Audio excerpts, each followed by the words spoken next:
Foziljonning hozirgi holatidan keyin biz shunaqangi chiroyli holatga keltirishimiz mumkin. Assalomu alaykum barcha obunachilarimizga. Bu videoga befarq bo'lmaysizlar degan umiddamiz. Foziljonni ko'pchilik taniydi, ko'pchilik tanimaydi.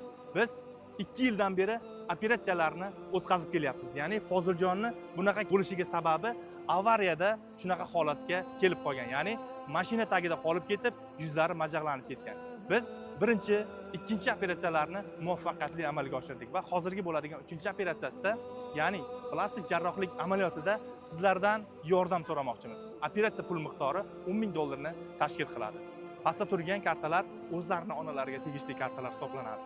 Imkon boricha oxirgi yordamga Foziljon uchun yordam berasiz degan umiddamiz. Imkon boricha yordam bera olmaganlar shu videoga like bosib qo'yib, kommentga izoh yozib, ya'ni Foziljon uchun duolaringizni ayamaysiz degan umiddamiz. Shu videoni maksimal tarqatamiz. Agar kimnidir shu video istoriyasida ko'rsam, juda ham xursand bo'lgan bo'laman.